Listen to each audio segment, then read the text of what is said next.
what's up, everybody? This is Eve coming at y'all with another episode of Hit the Sled.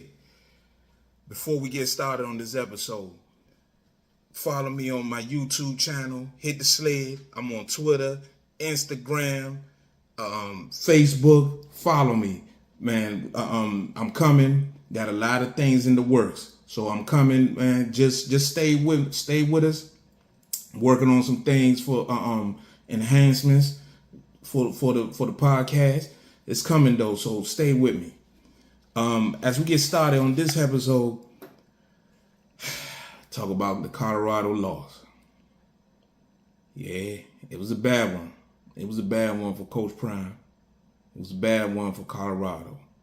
But you know, it's one of those things, everybody, it's going to be a process.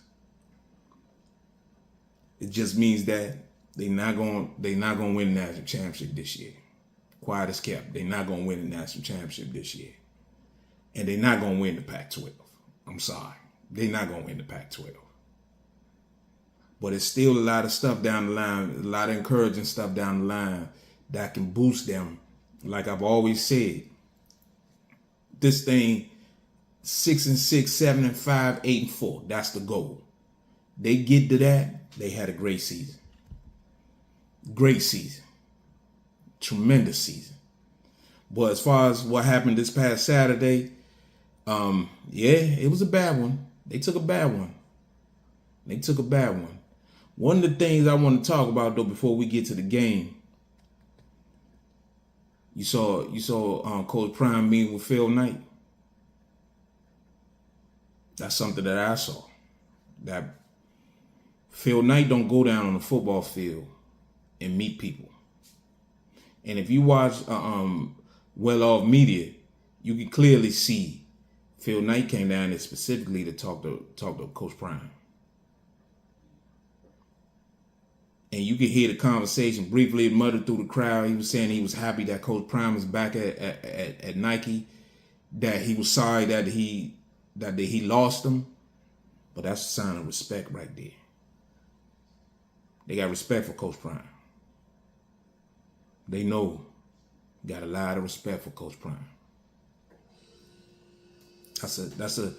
That's Phil Knight don't go down, he went down to the field to meet and hug Coach Prime. That should tell you a lot right there. But as far as with the game, pre-game, I know we all by now, we heard that speech by the Oregon coach Dan Lanning. Let me tell y'all something. Don't make no mistake about that. Don't make no mistake about it. There's a lot of coaches out there don't like what Coach Prime doing. Coach Prime changing the game. He's doing a lot of stuff that they wouldn't do. They are not able to do. They don't like him because of that. And a lot of them don't like him because his flash, his sizzle, he's come out, he's on 60 Minutes talking about he's the best coach in college football. And they don't like the fact that he ain't pay his dues like some of them. They feel like he should be a position coach, move up the ranks like them. A lot of them, that's how they feel. So don't underestimate that. But as far as with the game itself, it was a total domination. Oregon punished Colorado. It wasn't even close. And the reason why they beat them is because of the offensive and defensive lines. Oregon offensive line and their defensive line outclassed Colorado. But this is something that we all, if you kind of know football, you kind of had an idea what's going to happen. I don't care what position, I don't care what type of football game you playing. If it's pee-wee, high school, college, all the way to National Football League, if you ain't got no offensive defensive line, you ain't gonna win nothing. And Colorado ain't got they don't have those type of big boys yet. Now they will. Eventually they will, but not right now. They don't have that right now. They don't have that. Eventually they're gonna get there, but not right now. But I am going to give you something right here. Colorado skill players are better than Oregon skill players. Colorado got better receivers, got better corners.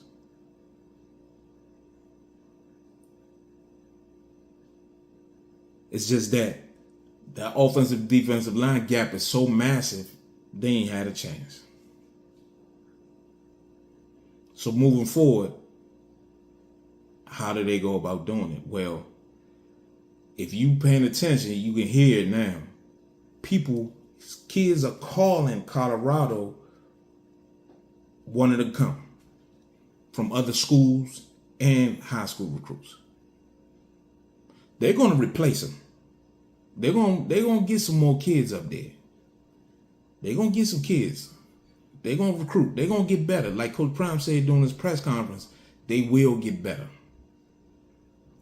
They will get better. So it was a bad one, to be quite honest with you, but it's to be expected that, hey, Oregon a pretty good team. I'm not picking them to win the national championship. Could they make the playoffs? If they win the Pac-12, they got a good shot, but I don't think they're going to win the Pac-12. I got USC or Utah winning the Pac-12. And Colorado play USC the next Saturday. That's gonna be tight one right there. I don't know, cause Caleb gonna want to show out. He gonna want to do something. And I don't know, Colorado got the defensive manpower to stay with the skilled players at USC. I don't think they do. But I do believe with what Coach Prime said after the game, though. He said, you better get me now, because this is the worst that I'm going to be. This is the worst team he going to have, which is true. They're going to be better next year. They're going to be a whole lot better. So, with that being said, they're going to have a tough road ahead of them, because after this week, they got USC, then they got Arizona State next week. Arizona State gave USC a go this past weekend. I watched a lot of that. They gave them a go. So Arizona State ain't no pushover, and it's at Arizona State. So Colorado got a tough road ahead of them, but they'll make it through. They'll make it through. And as far as the other games of college football, just watching around, my Wolverines had somewhat of a struggle early on in the first half, but second half kicked it into gears, took care of a Rutgers team. Rutgers, they're not bad. They're pretty good. They got a decent young quarterback. He's coming along slowly. Defense is really good.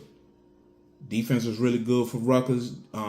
Head coach Greg Schiano, he's doing a good job. He's trying to rebuild that thing slowly. They should stick with him. He's doing a good job. Next game I saw that I thought was really good. I thought Ole Miss, Lane Kiffin.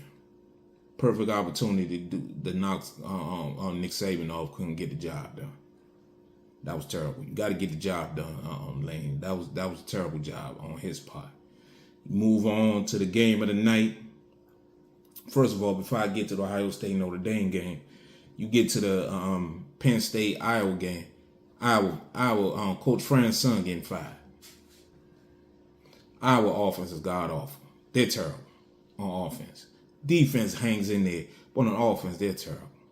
Penn State did what they had to do. They got the win, a little bad weather. They were signature whiteout game, which was good to see. Always a great sight to see on television. It was good to see. They did a tremendous job, got the win. But the game of the night was the Notre Dame Ohio State game. I'm gonna tell you this: Notre Dame ruled the chances. They missed the field goal when they got the ball early. Missed the field goal, went for it on fourth down, was just short, got stopped. But in the grand scheme of things, the Buckeyes, offensively, the quarterback ended up making plays at the end to get the job. The driving down the field, which led to the handoff to win the game. And ironically, Notre Dame only had 10 players on the field. They made some play. Notre Dame, why were they playing prevent defense? They gave free access to the receivers at their own 30. They're driving in to score. Why are you letting the receiver just run free access, freely down the field? I don't understand it. but they did. So kudos to Ohio State. They got the win. So college football this past weekend was really good. They had some very good games, and it was tremendous to see. We're gonna see next week. I'm gonna have episodes coming next week, previewing this week of college football games, and stay with me also at previewing the NFL game. The Redskins go to Philly next week, so we're gonna be talking about that as well. So I truly appreciate y'all staying with me. Stay with me. Stay with me. I'm on Twitter, Facebook, Instagram. Stay with me. Hit the sled. Appreciate y'all.